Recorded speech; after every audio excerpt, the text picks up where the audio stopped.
రాను రాను నేనైతే మరీ పీస్నాస్ దాన్ని అయిపోతున్నా. ఈ మధ్య బాగా హెడ్ఏక్ వస్తుందని డాక్టర్ దగ్గరికి వెళ్ళి ట్యాబ్లెట్స్ వాడిన హెడ్ఏక్ తక్కువ అవుతలేదని చెప్తే అస్తమానం హెడ్ఏక్ వస్తుంది అంటున్నావు కదమ్మా, ఒక్కసారి స్కానింగ్ చేయించుకో, ఏముందో ఎట్లుందో తెలుస్తుంది అని చెప్పినాక కూడా స్కానింగ్ చేయించుకుంటే ఎక్కడ డబ్బులు అయిపోతావో అవే డబ్బులు ఇంట్లోకి వాడుకోవచ్చు కదా అని స్కానింగ్ కూడా చేయించుకుంటలేను. నాలాగైతే మీరు అస్సలు చేయకండి. ఎందుకంటే అన్నిటికన్నా మనకి ఇంపార్టెంట్ మన హెల్త్ బాగుంటేనే కదా మనము మంచిగా ఉంటాం, ఇల్లుని మంచిగా చూసుకుంటాం, పిల్లల్ని కూడా మంచిగా చూసుకుంటాం.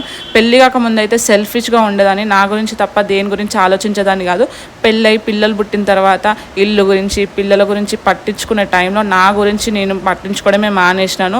హెల్త్ విషయంలో కూడా నెగ్లెక్ట్ చేస్తున్నాను. నాలాగా అస్సలు చేయకండి. నేను కూడా ఇప్పటి నుంచి కేర్ తీసుకోవడానికి ట్రై చేస్తున్నా, చెయ్యాలి కూడా. మీరు అనొచ్చు హెల్త్ బాగాలేదు కదా, హెడ్ఏక్ వస్తుంది కదా, ఎందుకంత ఓవర్ యాక్షన్ వీడియోస్ చేయడం అవసరం అని అనుకోవచ్చు.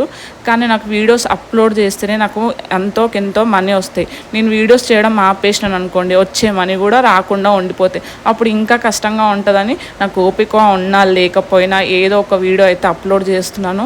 మీరు కూడా సపోర్ట్ చేసినందుకు థ్యాంక్ యూ సో మచ్. ఇంకా మొన్న మా పిల్లలకి ఫీవర్ వచ్చినప్పుడు ఒక 1 వీక్ బట్టల దగ్గరికి వెళ్ళలేను. అన్ని అల్మార్లోకి వచ్చేసరికి పిచ్చి అయినాయి. అవన్నీ సర్దుకునేసరికి నాకు గంట టైం అయినాయి. నేను ఎట్లా నీట్గా పెట్టుకున్నానో కింద కామెంట్ చేయండి గాయస్. రాను రాను నేనైతే మరీ పీస్నాస్ దాన్ని అయిపోతున్నా. ఈ మధ్య బాగా హెడ్ఏక్ వస్తుందని డాక్టర్ దగ్గరికి వెళ్ళి ట్యాబ్లెట్స్ వాడిన హెడ్ఏక్ తక్కువ అవుతలేదని చెప్తే అస్తమానం హెడ్ఏక్ వస్తుంది అంటున్నావు కదమ్మా, ఒక్కసారి స్కానింగ్ చేయించుకో, ఏముందో ఎట్లుందో తెలుస్తుంది అని చెప్పినాక కూడా స్కానింగ్ చేయించుకుంటే ఎక్కడ డబ్బులు అయిపోతావో అవే డబ్బులు ఇంట్లోకి వాడుకోవచ్చు కదా అని స్కానింగ్ కూడా చేయించుకుంటలేను.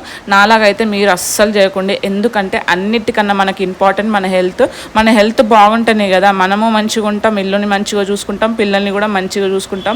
పెళ్ళి కాకముందు అయితే సెల్ఫిష్గా ఉండదని, నా గురించి తప్ప దేని గురించి ఆలోచించేదాన్ని కాదు. పెళ్ళై పిల్లలు పుట్టిన తర్వాత ఇల్లు గురించి పిల్లల గురించి పట్టించుకునే టైంలో నా గురించి నేను పట్టించుకోవడమే మానేసినాను. హెల్త్ విషయంలో కూడా నెగ్లెక్ట్ చేస్తున్నాను. నాలాగా అస్సలు చేయకండి. నేను కూడా ఇప్పటి నుంచి కేర్ తీసుకోవడానికి ట్రై చేస్తున్నా, చెయ్యాలి కూడా. మీరు అనొచ్చు హెల్త్ బాగాలేదు కదా, హెడ్ఏక్ వస్తుంది కదా, ఎందుకంత ఓవర్ యాక్షన్ వీడియోస్ చేయడం అవసరం అని అనుకోవచ్చు.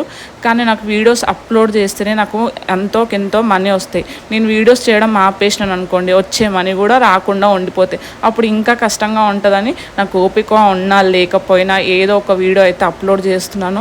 మీరు కూడా సపోర్ట్ చేసినందుకు థ్యాంక్ యూ సో మచ్. ఇంకా మొన్న మా పిల్లలకి ఫీవర్ వచ్చినప్పుడు ఒక 1 వీక్ బట్టల దగ్గరికి వెళ్ళలేను. అన్ని అల్మార్లోకి వచ్చేసరికి పిచ్చి అయినాయి. అవన్నీ సర్దుకునేసరికి నాకు గంట టైం అయినాయి. నేను ఎట్లా నీట్గా పెట్టుకున్నానో కింద కామెంట్ చేయండి గాయస్.